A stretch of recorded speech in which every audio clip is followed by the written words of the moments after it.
Eto, pinag-usapan natin si Jimmy Bobo, di ba? At ngayon naman, pag-usapan naman natin itong yung original na lawyer at lawyer, yung kabubububuhan sa lahat ng mga abogado ni Sayan. Walang iba kundi si Marco Tae! Yay! Ang hinayupak na yan, nung pag-open ng session ng pagpapalit pala nila ng no, yan, nung nag-session sila, nagpalit sila ng presidente nga, di ba? Aba, natatandaan nyo ba na nag-propose nag-propose itong si Marco Tae na amyendahan ang kanilang rules. At malupit ang malupit ang pinopropose na muntik na talaga. Ang pinopropose itong online voting. Na ibig sabihin, pwede makaparticipate sa mga pagboto kahit wala sa session itong mga miyembro itong mga senador, no? Ibig sabihin, kahit wala sa plenaryo pwedeng bumoto. Mabuti na lang, alerto talaga tong mga minorya, no? Kaya kudos kay Mig Subiri na niya yon, na naharang niya yon. Ang bobo Marco Tae, gusto pa tayong lukuhin. Isipin mo na gusto niyang syempre purpose nun maliwanag yun ay para kay Esperketik, no? Na para sa ganun lagi silang 13. No, di ba? So kahit may impeachment makakaboto. Ngayon ang katangahan nito si Marco Tae, yung rules na yan, napakaraming katanungan niya kung babaguhin mo, tanga ka ba?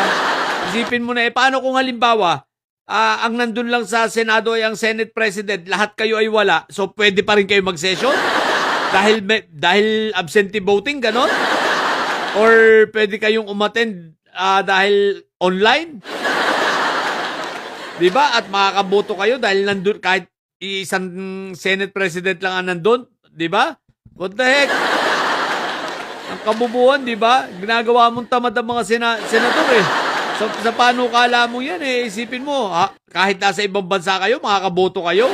Kahit kumbaga, a-attend lang kayo para bumoto, magpapakita lang kayo sa Zoom meeting or sa online para pagboboto na. What the heck? Pinapasweldo kayo ng taong bayan para magtrabaho, hindi yung ganyang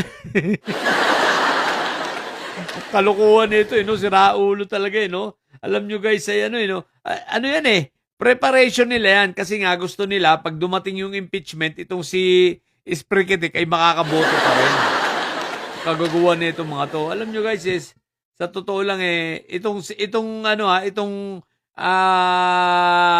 Congress nito, 20th Congress nito ng Senado ang pinaka-worst, no? Kahiya-hiyaan na, no? Di ba? Magandang mapagkwentuhan nga natin yan pag nag-live ako, kung pag-usapan natin itong mga pagkakaiba nung mga Senado noon sa ngayon. Yung Senado na kagalang-galang, nung panahon nila Salonga, panahon nila Gerson Alvarez, sila Maceda, sila Miriam Defensor, Enrile, di ba? Flavier, Joker Arroyo, di ba? Na yung panahon yun, kagalang-galang ngayon dito, mawawalan ka talaga ng respeto Pag mumukha pa lang ng mga to, wala nang karespe-respeto Makita mo lang ang mukha ni Marco Tae, parang uumayin ka. Makakita ka lang ng tae sa umaga, uumayin ka na.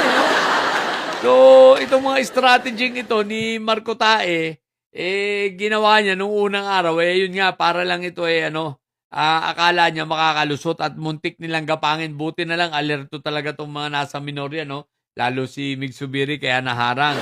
So, ngayon, walang nangyari. Pero nandun pa rin yan, nakapropose pa rin yan. Pero palagay ko, hindi papayag ang marami. Dahil malaking kalokohan yan, no? Na isipin mo, kahit absent, pwedeng bumoto. So, parang wala kang respeto sa mga kapwa mo senador. Di mag-a-absent ka lang na hinilupa ka. Di ba ka? Sira ulo talaga. Ito siya, napapraning na rito. Maraming kasong haharapin to. Hinayupa ka ito. What the heck? Sige, yun lang muna. So, sa mga bobong didilis dyan, si Marco Tae, wala nang maisip. Oy, Marco Tae nga pala. Bago ka mag-isip ng kung ano-anong mga pinag-iisip mo diyang kalokohan, aba, ang intindihin mo yung 2K. Yung 2K na pinangako mo na magpahanggang ngayon, wala. Aba, itong si Mr. 10K, no? Si Binibini Baklang 10K, Senate President pinangako niya, wala. Aba, baka gusto mong tuparin yung pinangako mong 2K. Drawing ang inabot ang putik na yan. Yan ang intindihin mong hinayo pa ka, hindi yung kung ano nung pinag-iisip mo.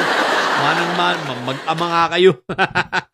Mag-ama kayong isang nasa kongresong bobo. Dahil sa mga bobong didili dyan, ayan, yung amo nyo.